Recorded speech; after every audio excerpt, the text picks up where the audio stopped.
PTC network के सारे दर्शकों का स्वागत है जी। बुद्धा यूएसए ਦੇ ਅੱਜ ਦੇ ਐਪੀਸੋਡ ਦੇ ਵਿੱਚ ਅਸੀਂ ਗੱਲ ਕਰਨੀ ਹੈ ਪੰਜਾਬੀ ਸੱਭਿਆਚਾਰ ਦੀ ਔਰ ਪੰਜਾਬੀ ਸੱਭਿਆਚਾਰ ਦੇ ਨਾਮ ਤੇ ਹੋ ਰਹੇ ਅਤਿਆਚਾਰ ਦੀ। ਗੱਲ ਡਿਆਸਪੋਰਾ ਦੀ ਹੋਣੀ ਹੈ। ਉਹ ਲੋਕ ਜਿਹੜੇ ਪੰਜਾਬੋਂ ਬਾਹਰ ਆ ਕੇ ਵਸੇ ਨੇ ਤੇ ਉਹਨਾਂ ਦਾ ਸਾਡੀ ਉਸ ਧਰਤੀ ਦੇ ਨਾਲ ਜਿੱਥੋਂ ਦੇ ਉਹ ਜੰਮਪਲ ਸੀ ਜਾਂ ਜਿੱਥੋਂ ਦੇ ਉਹਨਾਂ ਦੇ ਮਾਪੇ ਜਾਂ ਉਸ ਤੋਂ ਪਿਛਲੀਆਂ ਜਨਰੇਸ਼ਨ ਜੰਮਪਲ ਸੀ, ਡਿਸਕਨੈਕਟ ਜਿਹੜਾ ਆਪਸੀ ਪਾੜਾ ਆ ਉਹ ਕਿੱਡਾ ਕੁ ਹੈ।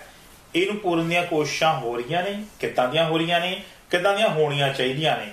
ਉਸ ਪਾੜੇ ਦੇ ਪਿਛਲੇ ਦੇ ਕਾਰਨ ਕੀ ਨੇ, ਕੀ ਉਹ ਕਾਰਨ ਸਿਰਫ ਵੈਸਟਰਨਾਈਜੇਸ਼ਨ ਨਾਮ ਦੇ ਸ਼ਬਦ ਦੇ ਨਾਲ ਜਸਟੀਫਾਈ ਹੋ ਸਕਦੇ ਨੇ। ਇਹਨਾਂ ਗੱਲਾਂ ਬਾਤਾਂ ਬਾਰੇ ਅਸੀਂ ਇੱਕ ਵਾਰ ਫੇਰ ਆਪਣੇ ਸਟੂਡੀਓ 'ਚ ਸੱਦਾ ਦਿੱਤਾ ਆ ਪੰਜਾਬੀ ਸਾਹਿਤ ਸਭਾਵਾਂ ਦੇ ਨਾਲ ਜੁੜੇ ਹੋਏ ਔਰ ਇਕੋਨੋਮਿਸਟ ਹੋਣ ਦੇ ਨਾਲ ਲੇਖਕ ਵੀ ਪ੍ਰੋਫੈਸਰ ਪ੍ਰੇਮ ਸਿੰਘ ਮਾਨ ਹੋਰਾਂ ਨੂੰ। ਪ੍ਰੋਫੈਸਰ ਸਾਹਿਬ ਬਹੁਤ ਬਹੁਤ ਸ਼ੁਕਰੀਆ, ਬਹੁਤ ਮਿਹਰਬਾਨੀ। You most welcome. ਔਰ ਮੈਂ ਜਿਹੜਾ ਪਹਿਲਾ ਸਵਾਲ ਤੁਹਾਡੇ ਕੋਲ ਲੈ ਕੇ ਆਉਣਾ ਚਾਹੁੰਦਾ ਹਾਂ। ਹਾਂਜੀ, ਸੱਭਿਆਚਾਰ ਦੇ ਨਾਮ ਤੇ ਅਤਿਆਚਾਰ ਅਸੀਂ ਬੜਾ ਦੇਖਦੇ ਹਾਂ, ਹਨਾ। ਬਹੁਤ ਸਾਰੇ ਲੋਕ ਜਿਹੜੇ ਨੇ ਉਹ ਬਹੁਤ ਸਾਰੀਆਂ ਗੱਲਾਂ ਦੇ ਨਾਲ, ਸਪੈਸ਼ਲੀ ਅਗਲੀ ਜਿਹੜੀ ਪੀੜ੍ਹੀ ਆ, ਇਸ ਕਰਕੇ ਜੁੜਨੋਂ ਮਨਾ ਕਰ ਜਾਂਦੀ ਹੈ ਕਿਉਂਕਿ ਉਹਨਾਂ ਨੂੰ ਜਿਹੜੇ ਅਮਰੀਕਨ ਕਲਚਰ ਦੇ ਵਿੱਚੋਂ ਪਲ ਰਹੇ ਨੇ ਜਾਂ ਕੈਨੇਡੀਅਨ ਜਾਂ ਬ੍ਰਿਟਿਸ਼ ਕਲਚਰ 'ਚੋਂ ਪਲ ਰਹੇ ਨੇ, ਉਹਦੇ ਨਾਲ ਕੰਟਰਾਡਿਕਸ਼ਨ ਨਜ਼ਰ ਆਉਂਦੀ ਹੈ ਸਾਡੀਆਂ ਕੁਝ ਪ੍ਰੈਕਟਿਸਿਸ ਦੀ। ਸੋ ਪਹਿਲਾਂ ਤਾਂ ਇਹ ਦੱਸੋ ਕਿ ਅਸੀਂ ਸੱਭਿਆਚਾਰ ਨੂੰ ਡਿਫਾਈਨ ਕਿੱਦਾਂ ਕਰੀਏ ਜਿਹੜਾ ਪੰਜਾਬੀ ਵਿਰਸਾ ਆ। ਦੇਖੋ, ਵਿਰਸਾ ਜਿਹੜਾ ਨਾ, ਅਸੀਂ ਕਈ ਵਾਰ ਕਹਿ ਦਿੰਦੇ ਪੰਜਾਬੀ ਵਿਰਸੇ ਨਾਲ ਜੁੜੋ, ਆਪਣੇ ਵਿਰਸੇ ਨਾਲ ਜੁੜੋ।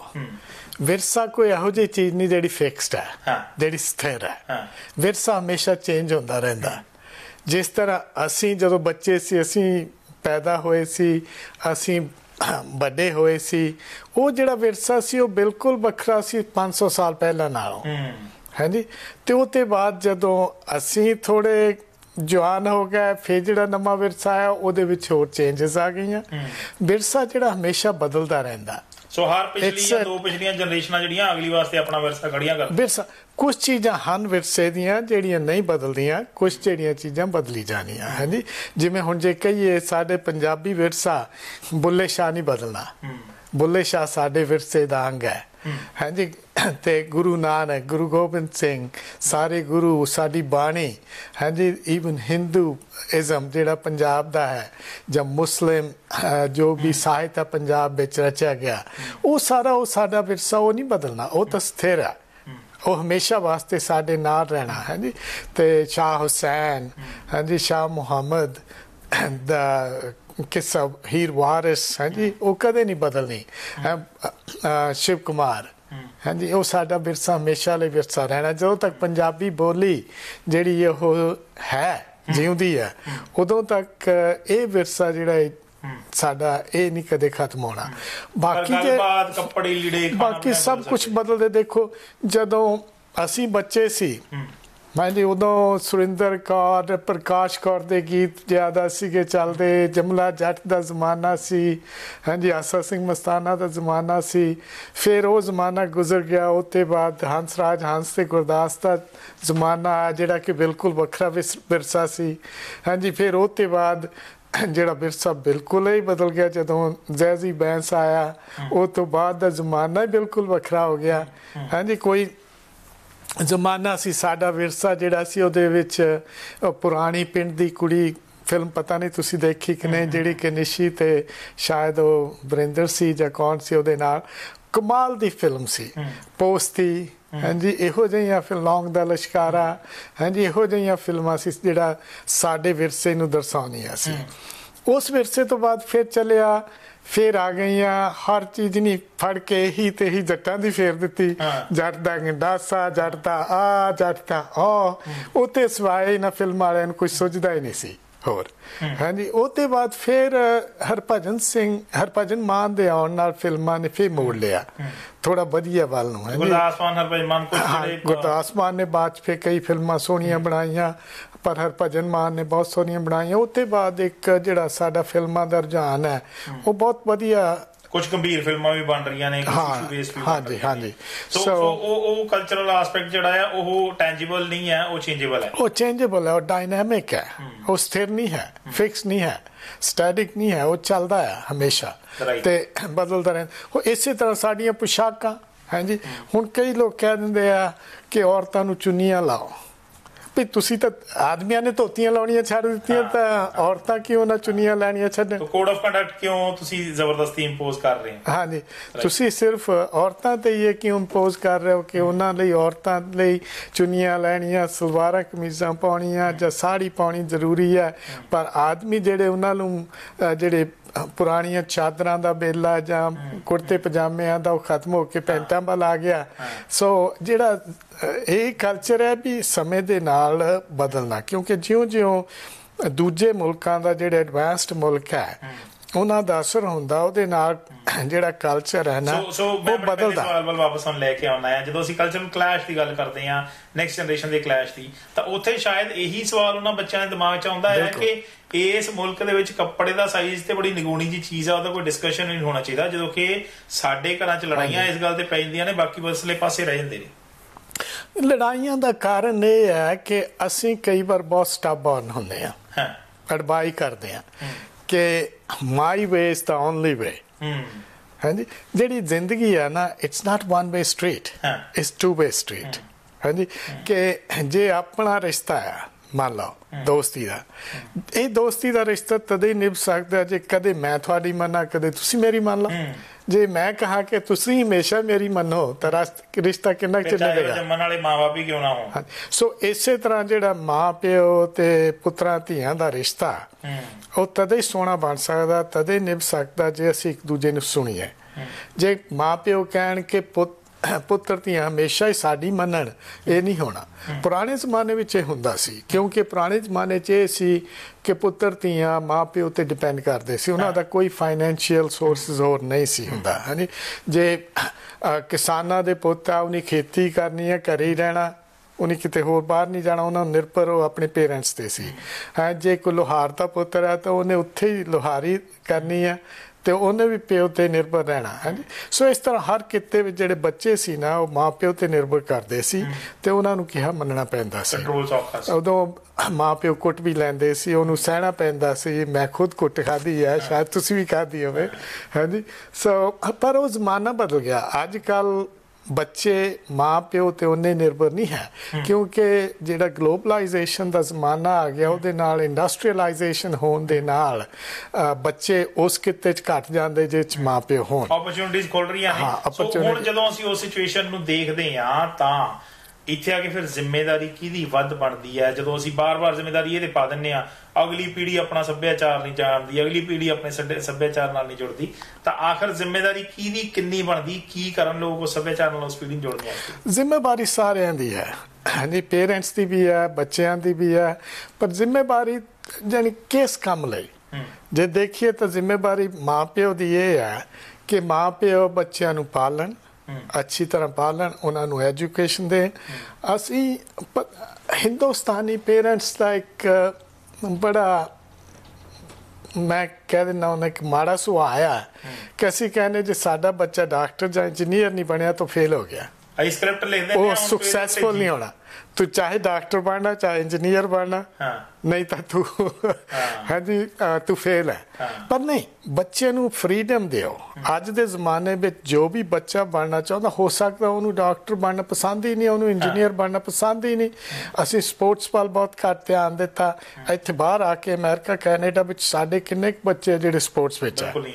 ਬਿਲਕੁਲ ਹੈ, ਜਦੋਂ ਕਿ ਉਹ ਵੀ ਪੰਜਾਬੀ ਸੱਭਿਆਚਾਰ ਦਾ ਹਿੱਸਾ ਸੀਗਾ। ਹਾਂਜੀ ਹਾਂਜੀ, ਪਰ ਇੱਥੇ ਅਸੀਂ ਉਸ ਵੱਲ ਧਿਆਨ ਨਹੀਂ ਦਿੰਦੇ। ਇੱਥੇ ਵੀ ਮੈਂ ਪੇਰੈਂਟਸ ਦੇਖੇ ਆ ਜਿਹੜੇ ਕਿ ਜੀ ਡਾਕਟਰ ਬਣੋ ਜਾਂ ਇੰਜੀਨੀਅਰ ਬਣੋ, ਜਦੋਂ ਕਿ ਡਾਕਟਰ ਇੰਜੀਨੀਅਰਸ ਨਾਲੋਂ ਹੋਰ ਬਹੁਤ ਸਾਰੇ ਕਿੱਤਿਆਂ ਵਿੱਚ ਜ਼ਿਆਦਾ ਪੈਸੇ ਆ, ਜ਼ਿਆਦਾ ਸਫਲਤਾ ਆ, ਜ਼ਿਆਦਾ ਰਿਸਪੈਕਟ ਹੈ, ਤੇ ਉਧਰ ਅਸੀਂ ਧਿਆਨ ਨਹੀਂ ਦਿੰਦੇ। ਅਸੀਂ ਸਿਰਫ ਸੋ ਇਹਦੇ ਵਿੱਚ ਜ਼ਿੰਮੇਵਾਰੀ ਮਾਂ ਪਿਓ ਦੀ ਇਹ ਬਣ ਜਾਂਦੀ ਕਿ ਬੱਚਿਆਂ ਨੂੰ ਪਾਲੋ, ਉਹਨਾਂ ਨੂੰ ਐਜੂਕੇਸ਼ਨ ਦਿਓ, ਪਰ ਨਾਲ ਇਹ ਵੀ ਦੇਖੋ ਕਿ ਉਹਨਾਂ ਦੇ ਟੈਲੈਂਟ ਕੀ ਹੈ, ਉਹਨਾਂ ਵਿੱਚ ਕਿਹੜੇ ਗੁਣ ਹੈ, ਕਿੱਧਰ ਉਹ ਜਾਣਾ ਚਾਹੁੰਦੇ ਆ ਤੇ ਕਿੱਧਰ ਉਹ ਸਫਲ ਜ਼ਿਆਦਾ ਹੋ ਸਕਦੇ ਆ। ਗੱਲ ਕਰਦੇ ਆ ਤਾਂ ਉਹਦੀਆਂ ਚੁਣੌਤੀਆਂ ਦੇ ਵਿੱਚ ਬਹੁਤ ਨਿੱਕੀਆਂ ਚੀਜ਼ਾਂ ਇਨਵੋਲਵ ਹੁੰਦੀਆਂ ਨੇ, ਜਿਨ੍ਹਾਂ ਨੂੰ ਸੈਲਫ ਐਨਾਲਿਸਿਸ ਦੇ ਨਾਲ ਸੋਸ਼ਲ ਐਨਾਲਿਸਿਸ ਦੇ ਜ਼ਰੀਏ ਦੇਖਿਆ ਜਾ ਸਕਦਾ ਆ। ਅਸੀਂ ਜਾਣਨ ਦੀ ਕੋਸ਼ਿਸ਼ ਕਰ ਰਹੇ ਹਾਂ ਪ੍ਰੋਫੈਸਰ ਮਾਨ ਤੋਂ ਕਿ ਆਖਰ ਜਦੋਂ ਅਸੀਂ ਇਹ ਕਹਿੰਦੇ ਆ ਕਿ ਅਗਲੀ ਪੀੜ੍ਹੀ ਸੱਭਿਆਚਾਰ ਨਾਲ ਨਹੀਂ ਜੁੜਦੀ, ਤਾਂ ਉਹ ਜਿਹੜਾ ਅਤਿਆਚਾਰ ਅਸੀਂ ਮਹਿਸੂਸ ਹੁੰਦਾ ਵੇਖਦੇ ਆ, ਮਹਿਸੂਸ ਕਰਦੇ ਆ ਆਪਣੇ ਪਿਛੋਕੜ ਦੇ ਉੱਤੇ, ਆਪਣੇ ਸੱਭਿਆਚਾਰ ਦੇ ਉੱਤੇ, ਉਹਦੇ ਪਿੱਛੇ ਦੇ ਜ਼ਿੰਮੇਦਾਰ ਕੌਣ ਨੇ ਤੇ ਉਹ ਸੁਧਾਰ ਕਿੱਦਾਂ ਆਸਦੇ ਨੇ, ਜਿਸ ਸੁਧਾਰ ਆ ਸਕਦੇ ਹਨ? ਬ੍ਰੇਕ ਤੋਂ ਬਾਅਦ ਫਿਰ ਵਾਪਸ ਮਿਲਾਂਗੇ, ਇਸੇ ਚਰਚਾ ਜਾਰੀ ਰੱਖਾਂਗੇ।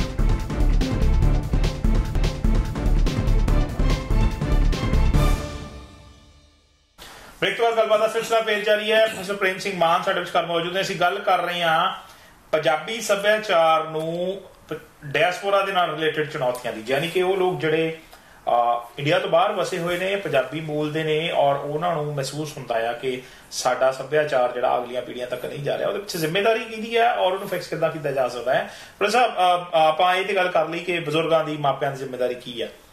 ਅਗਲੀ ਜਨਰੇਸ਼ਨ ਦੇ ਉੱਤੇ ਇੱਕ ਜ਼ਿੰਮੇਵਾਰੀ ਸਿੱਟੀ ਜਾਂਦੀ ਹੈ ਕਿ ਇਹ ਸਮਝਦੇ ਨਹੀਂ ਹੈ, ਜਿਹੜੇ ਇੱਥੇ ਪਲ ਗਏ ਨੇ ਉਹ ਮਾਪਿਆਂ ਦੇ ਸੱਭਿਆਚਾਰ ਨੂੰ ਜਾਂ ਉਹਨਾਂ ਦੇ ਮੁਲਕ ਨੂੰ ਜਾਣਨਾ ਨਹੀਂ ਚਾਹੁੰਦੇ। ਪਰ ਮੈਂ ਇੱਕ ਚੀਜ਼ ਜਿਹੜੀ ਆਮ ਦੇਖੀ ਹੈ, ਦੁਨੀਆ ਦੇ ਸਾਰੇ ਕਲਚਰਸ ਦੇ ਵਿੱਚ ਇਹ ਸੇਮ ਹੈ। ਜੇ ਤੁਸੀਂ ਦੂਰਲੇ ਮੁਲਕ ਜਾ ਕੇ ਬਹਿ ਜਾਂਦੇ ਹੋ, ਇੱਕ ਪੀਅਰ ਪ੍ਰੈਸ਼ਰ ਨਾਮ ਦੀ ਚੀਜ਼ ਹੁੰਦੀ ਹੈ। ਆਲੇ ਦੁਆਲੇ ਦੇ ਤੁਹਾਡੇ ਨਾਲ ਦੇ ਕੀ ਬਿਹੇਵ ਕਰ ਰਹੇ ਨੇ, ਕੀ ਖਾ ਪੀ ਰਹੇ ਨੇ, ਕੀ ਮਿਊਜ਼ਿਕ ਸੁਣ ਰਹੇ ਨੇ, ਕਿਹੋ ਜਿਹੇ ਕੱਪੜੇ ਲੀੜੇ ਪਾ ਰਹੇ ਨੇ।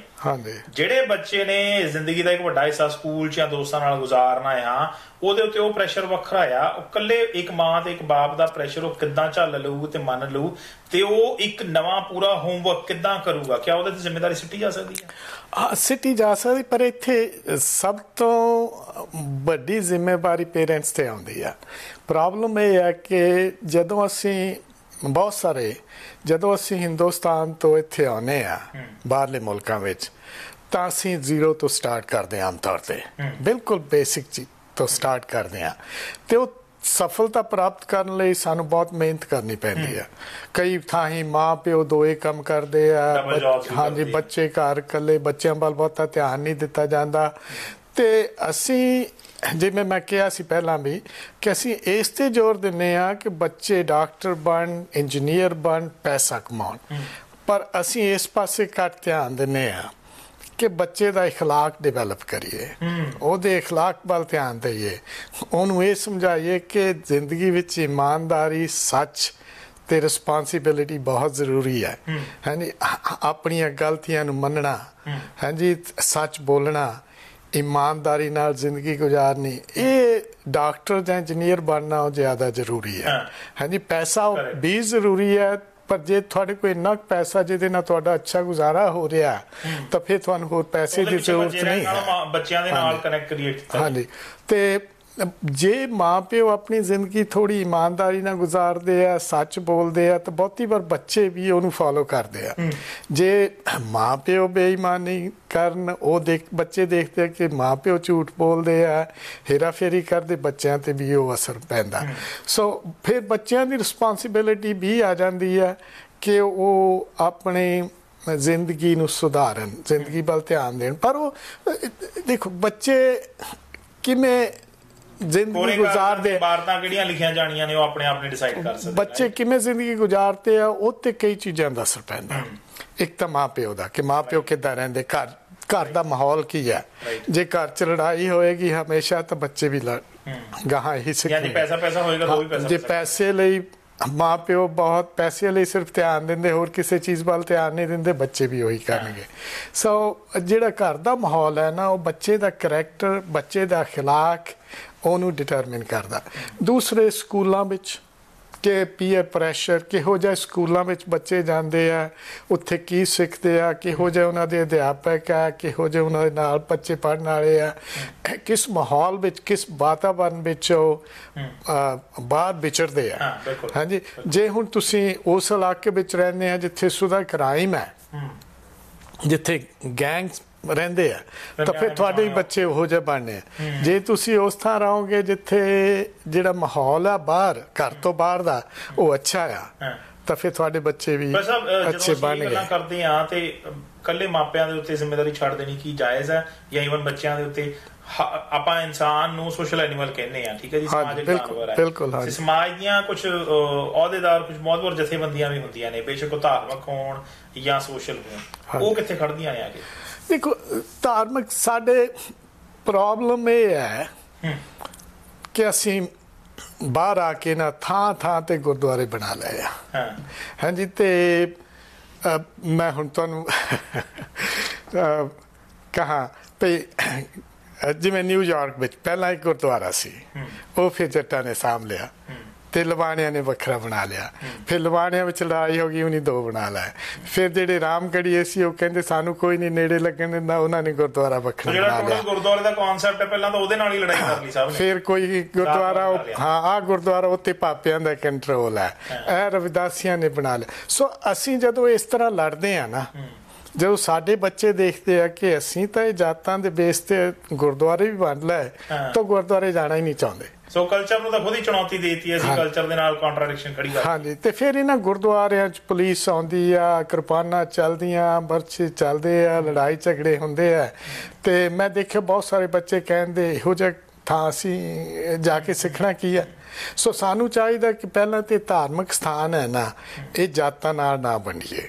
ਬਿਲਕੁਲ ਅਸੀਂ ਅਮਰੀਕਾ 'ਚ ਆ ਕੇ ਵੀ ਜਾਤਾਂ ਤੋਂ ਦੂਰ ਨਹੀਂ ਜਾਂਦੇ, ਹਾਲਾਂਕਿ ਇਹਨਾਂ ਮੁਲਕਾਂ ਵਿੱਚ ਕੋਈ ਜਾਤ ਨਹੀਂ, ਪਰ ਅਸੀਂ ਉਹਨੂੰ ਨਹੀਂ ਛੱਡਦੇ। ਤੇ ਦੂਸਰੇ ਗੁਰਦੁਆਰਿਆਂ ਦੇ ਵਿੱਚ ਜਿਹੜੀਆਂ ਲੜਾਈਆਂ ਝਗੜੇ ਕਰਨੇ, ਇਹ ਬਿਲਕੁਲ ਗਲਤ ਹੈ।